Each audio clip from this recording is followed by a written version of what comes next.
आज आपल्या सकल आदिवासी हिंदू समाज यांच्या वतीने आज आपला या झालेल्या घटनेच्या अन्यायाच्या विरोधामध्ये आज या ठिकाणी मोर्चाचं आयोजन करण्यात आलेलं आहे।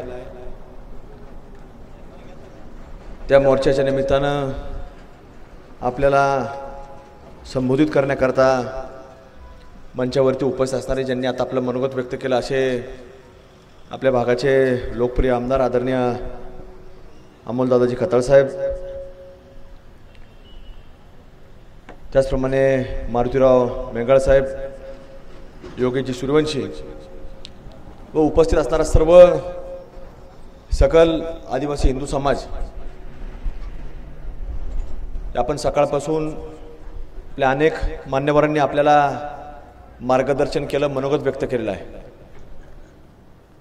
आणि ह्या निमित्तानं आपण पाहतो की सगळ्या वक्त्यांनी सांगत असताना सांगितलं की घटनेला सुरुवात कशी झाली, आणि सुरुवात जर आपण पाहिली तर ती फक्त बेकरीपासून झालेली आहे।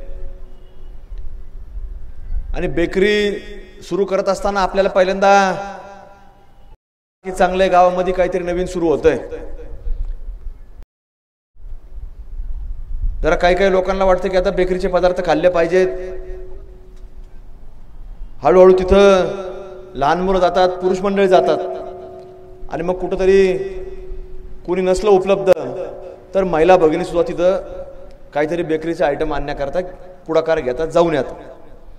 माळवळू या लोकांचा प्रयत्न असतो महिलेला की कुठंतरी तुमचा नंबर द्या, काय आम्ही दर आठवड्यामध्ये अमक्या वारी अमकं बनवतो, तर तुम्हाला आम्ही फोन करतो, संपर्क करतो, आणि मग तुम्ही त्या दिवशी येऊन हे बनवलेला जो माल असतो तो ताजा तुम्हाला खायला भेटेल। अशा प्रकारची देखील काही ठिकाणी आपल्याला घटना या ऐकायला मिळतात, अनुभवायला मिळतात। आणि हे प्रकार आज जरी तुमच्याकडे नवीन असला तर जिल्ह्यांमध्ये, महाराष्ट्रामध्ये आणि महाराष्ट्राच्या बाहेर देखील हा जुना प्रकार आहे, हा प्रयत्न असतो। आणि तशाच प्रकारचा प्रयत्न हळूहळू आपल्याकडे देखील आज सुरू झालेला पाहायला मिळाला। पण आज या महिलेची एक बाब समोर आली, तिला जरा कुठेतरी आज भयभीत झाली, पण आज कुठेतरी आपल्यातले सूर्यवंशी साहेब तुमसारखे लोक तिथपर्यंत पोहोचले, त्या महिलेची माहिती तिथपर्यंत मिळाली, आणि मग आज कुठेतरी समाजामध्ये जागरूकता निर्माण करण्याचं काम तुम्ही केलं। आणि संपूर्ण घटना आज तुमच्या सर्व मान्यवरांनी उघडकीस आणून आपल्या जनतेसमोर देखील आज मांडण्याचा प्रयत्न या ठिकाणी केला। पेपरला येते घटना, छापून येते की अशी घटना घडली, असा महिलेवरती अत्याचार झाला आणि त्या महिलांनी फिर्याद दाखल केली। पण शेवटी कायद्यामध्ये असं आहे की कुठलीही महिला जी काही पीडित असेल तिचं नाव कुठं दिलं जात नाही, तिची जात कुठली दिलत नाही, तिचा पंथ कुठला दिला जात नाही, तिचा धर्म कुठला दिला जात नाही। पण आज या घटनांच्या बाबतीत जर तुम्ही माहितीच्या अधिकाऱ्यामध्ये जर माहिती मागवली तर याच्यामध्ये 100 केसेसचं उदाहरण घेतलं तर 100 पैकी 100 केसेस तुम्हाला सांगतो पीडित महिला या फक्त हिंदूच तुम्हाला आढळणार आहे। आणि 100 केसेस मधले आरोपी जर तुम्ही पाहिले तर 100 मधले 100 आरोपी हे तुम्हाला जिहादीच आढळणार आहेत, दुसरा कोणीच माणूस याच्यामध्ये तुम्हाला आढळू शकत नाही। मग आज हे कुठपर्यंत आपण सहन करायचं, कुठपर्यंत समाजामध्ये जागरूकता करायची, हा देखील प्रश्न आज समाजामधल्या हिंदू संघटनांसमोर देखील आज निर्माण झाला आहे की किती जागरूकता आणायची, किती विचार खालपर्यंत पोहोचवायचा की अशा लोकांशी संबंध ठेवू नका, अशा लोकांशी कुठेतरी आपण लांब राहिलं पाहिजे। आता त्याच्यामध्ये एक आरोपी आपण पाहिलं की एक बाहेर राज्यातला आहे, पण तो आपल्यातला आहे। आता तो आपल्यातला फक्त शरीराने राहिलेला आहे, त्याची जरी शारीरिक तो जिहादी नसला तरी आज मानसिक खतना त्याची झाल्यामुळेच त्याने आज हे कृत्य करण्याचं धाडस त्या दुसऱ्या आपल्यातल्या एक आरोपीने आज केलेला आहे। मग तो शारीरिक नाहीये, पण मानसिक त्याची खतना निश्चित रूपाने झालेली आहे, म्हणून तो तिथपर्यंत जाऊन पोहोचलेला आहे। कारण आपल्यातल्या आपण व्यासपीठावरच्या लोकांनी सगळ्यांनीच सांगितलं की आपल्यातली लोक त्यांना मदत करतात। आपल्यातली म्हणजे कोण असतात, हे मानसिक खतना झालेले लोक असतात। जसं आपण म्हणतो ना एखादा मनोरुग्ण आहे, तसे मानसिक खतना झालेले लोक असतात, हे प्रयत्न करतात की आपल्यामध्ये कुठेतरी झालं नाही पाहिजे, असं नाही झालं पाहिजे। हरकत नाही, आपली देखील तीच भूमिका आहे की कुठल्याही समाजामध्ये तेढ निर्माण झाला नाही पाहिजे, कुठल्याही शहरामध्ये कुठल्या छोट्या गावामध्ये सामाजिक सलोखा नीट राहायला पाहिजे. पण आपण काही एकट्यानेच ठेका घेतलेला नाही की आपल्या मायमाऊलींपर्यंत कोणतरी येईन, आपल्या कुटुंबापर्यंत कोणतरी येईन, आपल्या घरापर्यंत कोणतरी येईन आणि आपण सातत्यानं फक्त बघत राहायची भूमिका घ्यायची. आज या देशाचं स्वातंत्र्य जसं मिळालं, हे स्वातंत्र्य मिळाल्यापासून आज तागायत ही तशीच परिस्थिती आहे. आणि या परिस्थितीमध्ये सातत्यानं जागरूकता निर्माण करण्याकरता अहोरात्र प्रयत्न करणारे काही लोक आज या महाराष्ट्रामध्ये देशामध्ये काम करतात. पण अजून देखील आपल्यापर्यंत जागरूकता आली नाही. म्हणून या जागरूकता निर्माण करण्याकरता देखील आपल्याला पुढे काम करावं लागतं. सूर्यवंशी साहेब आपण देखील घटना सांगितली, पुढच्या काय भूमिका त्या सांगितल्या आणि विशेषतः मारुतीराव मेंगाळ साहेबांनी देखील सांगितलं, त्यांच्या कडक शब्दामध्ये सांगितलं की आम्ही राजकीय लाभाचे पद देखील तुम्हाला दिले, सडळ हाताने दिले, पण त्याच्या मागून जसं छत्रपती शिवाजी महाराजांना देखील अफजल खानाने भेटी करता बोलवलं. त्यांनी भेटायला बोलल्यानंतर सांगितलं की आपल्याला कुठेतरी आता चर्चा करायची, सुलह करायची. पण छत्रपती शिवाजी महाराजांना माहिती होतं हे लोक घातकी आहेत, आपणही चर्चेला चाललोय पण आपणही निहत्ते जाता कामा नाही. आपल्याला देखील सावधगिरी बाळगली पाहिजे. आणि म्हणून ज्या वेळेला छत्रपती शिवाजी महाराज अफजल खानाला भेटायला गेले आणि जसा छत्रपती शिवाजी महाराजांवरती वार करण्याचा प्रयत्न अफजल खानाने केला, त्या क्षणाचाही विलंब न करता छत्रपती शिवाजी महाराजांनी अफजल खान फाडून टाकला, त्याचे डेडाळे बाहेर काढले. आणि ते उदाहरण तुम्हाला सांगतो मेंगाळ साहेब, आता आपल्याला करावं लागणार. आपण सगळं हाताने केलं पण यांचे मनसुबे त्याच्या मागचे चांगले नाही. आज त्या सत्तेच्या गादीवरती विराजमान झाल्याबरोबर गावागावामध्ये तुम्हाला सांगतो की असे कुठेतरी अनधिकृत थडगे असतील, अनधिकृत मस्जिदी असतील, अनधिकृत मदरसे असतील, हे सगळं उभारायचं काम यांचं सातत्याने चालू आहे. आणि म्हणून आता त्याला अनुसरून काताळ साहेबांनी सांगितलं की प्रशासनाला सांगितलं की जे अनधिकृत असेल त्याला 15 दिवसाचा अल्टिमेटम आता काताळ साहेबांनी देखील दिलेला आहे. त्यामुळे प्रशासनाने याच्यावरती बारकाईने विचार करण्याची आवश्यकता आहे. आणि जरी 15 दिवसामध्ये काढली नाही तर त्याचा पाठपुरावा करण्याची जबाबदारी आपल्या सर्व इथालच्या सर्व बांधवांची आहे. त्याचा पाठपुरावा आपण केला पाहिजे. शेवटी आम्ही सगळे मंडळी त्या ठिकाणी गेल्यानंतर कामामध्ये असतो. पुढच्या पुढे गेलो काहीतरी काही वेगवेगळे विषय सातत्याने चालू असतात. पण तुमच्या सर्वांचं काम आहे त्याचं पत्र पोलीस प्रशासनाला देणे, त्याचं पत्र तहसील कार्यालयामध्ये देणं, तिथलं पत्र ग्रामपंचायत पर्यंत पोहोचवणं, त्याच्यावरती त्यांचं उत्तर घेणं, हे सातत्याने पाठपुरावा ठेवावा लागतो. आज आपण पाहिलं की वर्षानुवर्ष भारतवासियांचं स्वप्न होतं की हे राम मंदिर उभा राहिलं पाहिजे. पण ते काय लगेच राहिलं का? नाही राहिलं. त्याला अनेक वर्ष संघर्ष उभा करावा लागला. आणि त्या संघर्षाच्या माध्यमातून 2024 मध्ये आपल्याला ते मंदिराची निर्मिती झालेल्या पाहायला मिळालं. प्रभू रामचंद्रांचं मंदिर त्या ठिकाणी उभा राहिलं आणि अयोध्येमध्ये प्रभू रामचंद्र विराजमान झाले. पण हे सगळं होत असताना याला फार मोठा संघर्ष उभा करावा लागतो. आज आपल्याकडे गावामध्ये देखील प्रत्येक तालुक्यामध्ये असेल, गाव खेड्यावर असताना एखाद्या वाडी वस्तीवर असेल, आपल्याकडे पठार भाग आहे.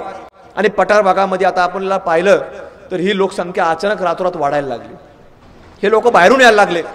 आज जिथं जिथं आपल्याला काही संशयास्पद आढळलं, पोलिसांना जरी तुम्हाला डायरेक्ट सांगायचं नसेल तर आमच्यासारखे काही कार्यकर्ते आपल्यापर्यंत असतात, त्यांना आपण सांगितलं पाहिजे. आज मारुतीराव मेंगाळांनी सांगितलं की आज त्यांचं नाव आता आपण जर पाहिलं तर मारुती म्हणजे काय? हनुमान. आणि हनुमान काय असतो? संकटमोचन असतो. त्यामुळे तुमच्याकडे एवढं मोठं संकटमोचन असताना तुम्ही कोणालाही घाबरायची काय आवश्यकता तर राहिलेली नाही. आणि त्यांनी जाहीर भूमिका घेतलेली. त्यांनी काय कुठेतरी मागून येऊन सांगितलं नाही की आमचं पाठिंबा आहे, तुम्हाला मी स्टेज टाकून देतो, तुम्हाला माईक लावून देतो, तुम्हाला बोर्ड लावून देतो, पण मला काय तिथे आता यायचं नाही, मला मताचं राजकारण. त्यांनी जी भूमिका घेतली ती जाहीर घेतली. आणि म्हणून जाहीर भूमिका घेणारे लोक हे समाजामध्ये कुठेतरी आज महत्वाचे लोक असतात. आणि म्हणून असं संकटमोचन आज आपल्या समोर असताना आज आपल्याला कुठेही न डगमगता आपल्या विचारांच्या पाठीमागे उभं राहणं गरजेचं आहे. तुम्ही इथपर्यंत मेंगाळ साहेबांपर्यंत सांगा, ते काताळ साहेबांकडे पाठपुरावा करतील. या संपूर्ण बाबींचा छडा लावण्याचं काम, त्याचा पाठपुरावा करण्याचं काम हे आपल्या सर्वांसमोर करणार आहे. म्हणून आज हा समाज जागृत करणं, आज आपण सांगतो की आदिवासी समाज हा पठार भागामध्ये राहतो, हा वाडी वस्तीवर राहतो, हा जंगलामध्ये राहतो, पण अनेक वेगवेगळ्या प्रकारचे जनावर तिथे असतात. जसं तुम्ही सांगितलं मेंगळ साहेब की कुठली माशी असेल, कुठलं वाघ असेल, कुठं जातो काय सगळं माहिती असतं, आपण त्यांना छेडत नाही. तशी ही जी आहेत हे कुठलाही व्यक्ती वाघ नाही, हे वेगवेगळ्या जातीतले सापांचे प्रकार आहेत. आणि जास्ती करून जर आपण पाहिलं तर हे साप हिरव्या जातीचे जास्त आहेत. आणि ह्या लोकांना त्याचं काय घेणं देणं नाही, कुठल्याही जातीचा राहू, हे बघत असतात. साप आला गेला, घरातून बाहेर येतो जातो, हे सगळं बघत असतात. पण हे लोक ठेसतात कोणत्या सापाला? जो यांच्यावरती फणा काढन त्याला ठेसून काढण्याचं काम हा आदिवासी समाज करत असतो. आणि आज ती वेळ आलेली आहे की आता हा हे साप हे फणा काढायला लागलेले, घरापर्यंत यायला लागलेले. म्हणून आपल्या सर्वांना आता जागृत राहण्याची आवश्यकता आहे, कुठंतरी आपल्या सर्वांना संघटित होण्याची आवश्यकता आहे. आज आपण पाहतो की आता निवडणुकीचं पर्व हे आता हळूहळू सुरू होईल. नगरपालिकेच्या निवडणुका असतील, जिल्हा परिषद पंचायत समिती असतील, हे जरी राजकीय व्यासपीठ नसलं तर या सगळ्या बाबींचा विचार आपल्याला करावा लागतो. आज जसं तुम्ही मारुतीराव आपण भूमिका घेतली की आपण त्या पदापर्यंत काही लोक बसवले, हे तुम्हीच एकट्याने बसवले असं नाही, सगळ्यांकडून ते घडतं, चुकून घडून जातं. कारण एवढी विश्वासार्हता ती आपल्यापर्यंत निर्माण करतात की आपण त्याच्यामध्ये आपल्याला वाटतं की हे सगळे आपले लोक आहेत, हे कुठेही चुकीचं काम करणार नाही. आणि एखादी अशी घटना घडतील आपल्याला वाटतं चुकून घडली असं, हे एकदा नाही 10 नाही, मला वाटतं तुम्हाला सांगतो 50-100 वेळा आपल्याला वाटतं चुकून घडलेलं आहे. आणि तुमच्यासारख्या शेकडो लोकांनी महाराष्ट्रभर केलं, आमच्यासारख्या लोकांनी केलं. पण हळूहळू जाणवायला लागला तर किती दिवस चालणार आहे? आपल्याला याच्यावर जर आवाज उठवला नाही, आपण सातत्याने याच्यावरती पांघरून घालत बसलो तर हे पाप आपल्या सुद्धा लागल्याशिवाय राहणार नाही. आणि म्हणून पापाचं जर आपल्याला प्रायश्चित करायचं असेल तर ही भूमिका, हा आवाज आपल्या प्रत्येकाला उठवावा लागणार आहे आणि समाजाला जागरूकता निर्माण करावं लागणार आहे. म्हणून आजचा कार्यक्रम देखील त्याचाच भाग आहे. संख्या किती ती कुठे ती हजारो आले लाखो आले तो भाग महत्वाचा नसतो, पण समाजामध्ये किती लोक जागृत झाले हा सर्वात महत्वाचा भाग आहे. आणि म्हणून आज एखाद्या गाव खेड्यामध्ये एखादी घटना घडती, पण तुम्ही इथं बसलेले लोक आहेत, तुमच्या माध्यमातून आज हजारो लोकांपर्यंत ती जागरूकता निर्माण होणार आहे. काही लोक खोटं नावं सांगतात, जसं तुम्ही सांगितलं की बेकरीचं नाव खोटं असतं, दुकानाचं नाव खोटं असतं, माणूस आतमध्ये मालक वेगळा असतो, तसं नाही. हे फक्त इथपर्यंत मर्यादित नाहीये, हे तुम्हाला सांगतो. आता जशी आता ह्या बांगलादेशमधून लोक इथपर्यंत आलीत, आमच्याकडं पोलीस स्टेशनला, नगरच्या आजूबाजूच्या पोलीस स्टेशनला अधिकृत पोलिसांनी पकडून त्यांच्यावर FIR देखील दाखल केलात, त्यांचा जबाब सुद्धा घेतला. हे कुठून आलेत तर बांगलादेशून आले असा जबाब देखील घेतला आणि त्यांच्यावर गुन्हे दाखल करून त्यांना अटक केलेली आहे. हे काय फक्त तिथपर्यंत मर्यादित नाही, तर हे सगळ्या भारतामध्ये छोट्या छोट्या गाव खेड्यातल्या वस्त्यांपर्यंत पोहोचलेलं आहे. आणि आपण एखाद्या त्यांच्या लोकांना विचारलं की भाऊ तुमच्या त्या प्रार्थना स्थळातून एवढी लोक बाहेर आली, पण जरा मला ते 4-2 लोक नवीन दिसली, ते लगेच सांगतात खालू का चोकरा आहे, पप्पू का चोकरा आहे. आणि नाव विचारलं तर नावं सगळी सारखीच असतात. मधलं जे वडिलाचं नाव असतं, बापाचं नाव म्हणतो आपण ज्याला, ते सुद्धा सारखं लावून टाकतात. कारण त्यांच्यामध्ये आपण पाहतो की लग्न करत असताना, आता आपण एखादी म्हणतो की आपली एखादी बहीण लागते, पण यांच्यात तसं नाही आहे. ते बहिणीवर सुद्धा लग्न केलेलं आपल्याला अनेक ठिकाणी आपल्याला पाहायला मिळतं. पण ही काही इथंच घडतंय अशातला भाग नाही, हे सर्रास सगळ्या ठिकाणी आपल्याला चालू असताना पाहायला मिळतं. म्हणून आज आपल्या समाजामध्ये छोट्या मोठ्या ठिकाणी देखील, छोटा मोठा जरी समाज असला तरी आपल्याला प्रत्येकाला जागरूकता आणणं गरजेचं आहे. म्हणून आज या सगळ्या माध्यमातून तुम्ही काम करता, जमा झाले सगळे लोक आले, काही लोक आता लांबून ऐकते, पण ऐकत असताना प्रत्येकाने एकच ठरवलं पाहिजे की आपल्याला इथून पुढे जागरूकता आणायची. आणि जागरूकतेच्या माध्यमातून समाज हा एक जागृत करून की कुठल्याही ठिकाणी, कुठल्याही भागामध्ये, कुठल्याही गावामध्ये ह्या लोकांपासून 4 हात लांब आपण राहिलं पाहिजे. कुणी संकट आलं त्यांना काहीतरी ते माहितीवर असतात. आपल्या घरात कुटुंबात कुणी आजार असलं कशी मदत पोचन याचा प्रयत्नशील असतात. मग आपल्याला वाटतं की हे लोक चांगले आहेत, यांनी आम्हाला अशी दवाखान्यात आम्हाला मदत केली. पण त्यांना कसं माहीत झालं की तुमची अशी अडचण आहे? कारण ते तुमच्यावरती लक्ष ठेवून असतात. पण तुमच्याला जर कुठली अडचण असेल तर आपल्यातले बरेच माणसं आहेत अशी सगळं हाताने मदत करणारी, त्यांच्यापर्यंत आपण ती भावना पोहोचवली पाहिजे. प्रत्येक गोष्टीचा एक बारकाईने आपण विचार केला गेला पाहिजे.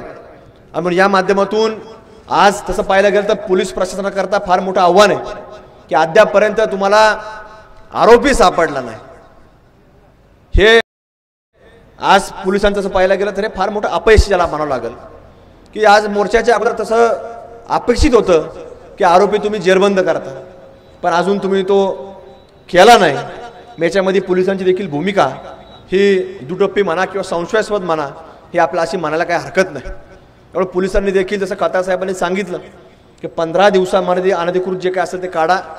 तसं तुम्हाला सांगतो आता पुढच्या काही तासांमध्ये हा तुम्ही आरोपी अटक झाला नाही तर आम्हाला फक्त सभा घेऊन मोर्चा काढून नाही तर याच्यामध्ये तीव्र स्वरूपाचं आंदोलन देखील या ठिकाणी उभा करावं लागणार हे पोलिसांनी देखील आज लक्षामध्ये घेतलं पाहिजे. आणि त्याची तीव्रता ही काही शब्दामध्ये आम्ही सांगू शकणार नाही. मग तुम्ही ते सगळं गांभीर्याने घ्या. तो आरोपी शोधा. सांगतात हे लोक, माहितीगार लोक सांगतात की 14 नंबरचं दुकान, त्याचं पुढं बेकरीचं दुकान जुन्नरच्या परिसरामध्ये आहे, नारायणगावच्या परिसरामध्ये. पण नारायणगावच्या परिसरामध्ये जर असेल हा रस्ता मला वाटतं तिथपर्यंत जातोच ना, सरळ कुठंच वळावं लागत नाही. तुमच्याकडे पोलीस यंत्रणा नसली, शस्त्रसाठा नसला तर आमच्या आदिवासी बांधवांकडे जसं सूर्यवंशी साहेबांनी सांगितलं सगळे शस्त्रसाठा सुद्धा त्यांच्याकडे आहे. हे सगळं तुम्हाला पुरवतील आणि तिथं कुठल्या ठिकाणी जाऊन बसलाय याची माहिती देखील तुम्हाला ही सगळी मंडळी देतील. फक्त त्याला पुढील 48 तासाच्या आत तुम्ही जेरबंद करण्याचं काम करा, नाहीतर आम्हाला देखील ठरवावं लागेल या आंदोलन कुठल्या दिशेने न्यायचं आणि राज्याच्या कुठल्या ठिकाणी मांडायचं आणि त्याच्या बाबतीमधला आवाज कुठपर्यंत उठवायचा हे पोलिसांनी आता लक्षामध्ये घेण्याची आवश्यकता आहे. म्हणून आजच्या या मोर्चाचं सगळ्यांनी गांभीर्य लक्षात घ्या की हा फक्त कुठेतरी काहीतरी भाषणापुरता नाही तर आपल्यामध्ये जागरूकता आणली पाहिजे. येडेश्वरी मातेची शपथ घ्या की इथून जात असताना तुम्ही प्रत्येक जण एकटा जाणार नाही, एकटा विचार घेऊन जाणार नाही, तर हजारोच्या संख्येने आपण हा लोकांपर्यंत विचार पोहोचू, लोक जागृत करू आणि याच्यातनं आपल्या मायमाऊली माता भगिनी हे सुरक्षित ठेवण्याचं काम आपण सर्वजण करू. हे सगळं काम अनेक लोक रात्रंदिवस झटतात, अहोरात्र प्रयत्न करतात की आपल्यामध्ये जागरूकता आली पाहिजे. ही जागरूकता कशा करता आली पाहिजे की भारत हा एक स्वतंत्र भारत आहे आणि अखंड भारताच्या रूपाने आपल्याला वाटचाल करायची. पण या सगळ्या माध्यमातून आपण प्रत्येकाने विचार केला पाहिजे किती लोक आज याच्यामध्ये प्रयत्नशील आहेत. जी राजकीय लोक आहेत ती येतील जातील, काही ना काही आपल्याला भाषण करत राहतील. काही लोकांनी आपल्याला प्रयत्न केले की इथं जाऊ नका, तो राजकीय विषय. आता माणसं कुठलाही विषय असला तर राजकारणापर्यंत जातच असतो. कुठला विषय असा राजकारणापर्यंत जात नाही असं नाही. क्रिकेटचा सामना झाला तरी तो राजकारणापर्यंत जातो, एखादा चित्रपट जरी काय आला तरी तो राजकारणापर्यंत जातो. आणि आज कुठला एखादा चांगला विषय जरी असाल, एखाद्याला न्याय द्यायची भूमिका जरी असेल तर त्याला काही मंडळी हे राजकारणाचा आवाज देण्याचं काम करत असतात. पण त्याच्या मागचं जे लोक सांगतात की जाऊ नका, हा त्यांचा उद्देश असतो की या सगळ्या आपला मतदार जागृत होऊ नये, आपला मतदार हा हिंदूंच्या बाजूने जाऊ नये अशीच काही लोकांना भीती असते. म्हणून आज हे लोक आपल्यामध्ये काहीतरी विष काढण्याचं काम करतात. आणि महाराष्ट्रामध्ये देशामध्ये असेच जातीय तणाव निर्माण करून आपल्यामध्ये कुठतरी मतांतर झालं पाहिजे आणि त्याच्यातनं काही वेगळे विचाराची लोक आज या सत्तेच्या राजकारणामध्ये आले पाहिजे असा एक प्रयत्न आज आपल्यातले काही लोक करतायत. म्हणून मोर्चा काढ. जर ह्या लोकांचा आधार त्या लोकांना भेटला नसता तर तुम्हाला सांगतो आरोपाचा सोडा, या मोर्चाचा सोडा, त्याची ती करायची सुद्धा हिंमत झाली नसती. पण फक्त ह्या विचाराचे मानसिक कथना झालेले लोक आज आपल्यामध्ये असल्यामुळं आज या सगळा प्रसंग आपल्यावरती ओढवला जातो. म्हणून तुम्ही सगळेजण आज आपल्या या मोर्चाच्या माध्यमातून बोध घ्या, शपथ घ्या आणि इथून जात असताना प्रत्येक माणूस हा जागृत करताल. शेकडोच्या संख्येने, हजारोच्या संख्येने आपण प्रत्येक जण हा आपला विचार आपल्या प्रत्येक मायमाऊलीपर्यंत, हिंदू बांधवांपर्यंत पोहोचवताल अशी एक अपेक्षा या निमित्ताने व्यक्त करतो. आणि सगळे जे काय आपले आयोजक मंडळी, हा तुमचं मनापासून मी या ठिकाणी तुम्हाला सांगतो की तुम्ही जो आवाज उठवला त्याबद्दल तुमचं अंतःकरणापासून या ठिकाणी अभिनंदन करतो. आणि तुम्ही जर आवाज उठवला नाही तर या घटना लोकांपर्यंत पोहोचणार नाही, समाज जागृत होणार नाही. तुम्ही जर चांगला प्रयत्न केला, समाज जागृत केला, समाज हिताकरता, धर्म कार्य करता आज तुम्ही जो वेळ देताय हा कुठल्याही राजकारणाकरता नाही. आज ही लोक जी काम करतात यांना कुठली निवडणूक करायची नाही, यांना कुठल्याही मताचं राजकारण करायचं नाही, पण तरी देखील समाजाच्या हिताकरता भारत हा जसा स्वातंत्र्य मिळाल्यापासून आजही सातत्याने डगमगत असतो, तर त्याच्या शांततेकरता आज ही जी लोक वेळ देत आहेत, तर ह्या सगळ्या लोकांचं वेळेचं आज आपण कुठेतरी भान ठेवलं पाहिजे. त्यांच्या समर्पणाचा आज आपण विचार केला पाहिजे. आपण प्रत्येकाने जागृत झालं पाहिजे. हीच भावना आजच्या या मोर्चाच्या निमित्तानं व्यक्त करतो. आणि आज आपण सर्वजण गावातली मंडळी ही जी काय आज पुढाकार घेतलाय, आपल्या विशेषतः आपल्या समाजाने जो काय पुढाकार घेतलाय, तर आपल्या समाजाच्या सर्व लोकांचे मी या ठिकाणी अंतःकरणापासून आभार व्यक्त करतो. आणि पीडितेला देखील शाश्वती देतो की ताई, तुम्ही जरी एक छोटा कुटुंबातल्या असल्या, आदिवासी समाजल्या असल्या, तरी देखील या भारतामधला हा हिंदू हा तुमच्या पाठीमागे उभा राहील, अशी खात्री विश्वास या पीडित आमच्या भगिनीला देतो. आणि आपल्या सर्वांचे आभार या ठिकाणी व्यक्त करून थांबतो. धन्यवाद. जय हिंद, जय श्रीराम, जय आदिवासी. धन्यवाद. आमदार संग्रामभाई जगताप साहेब, आपले वरदास्त आमच्या पाठीशी असल्यामुळे आम्ही आमच्या घरावर तुळशीपत्र ठेवून हे समाजकार्याचं धर्माचं काम करत असतो. यापुढे आपले वरदास्त आशीर्वाद आमच्या पाठीशी राहतील आणि आम्हाला समाजकार्यासाठी बळ मिळेल अशी आपल्या सर्व प्रमुख वक्तव्य आम्ही अपेक्षा करतो. यानंतर पोलीस डिपार्टमेंटला विनंती आहे की आम्हाला निवेदन द्यायचं, या ठिकाणी आपण समोर यायचंय आणि कार्यक्रम संपला असा जाहीर करतो. आलेल्या सर्व बंधू आणि भगिनींना विनंती आहे, आपण शांततेत व्यवस्थितरित्या आपण आपापल्या घरी जायचं आहे. जाताना आपली आपापली काळजी घ्या अशी विनंती करतो.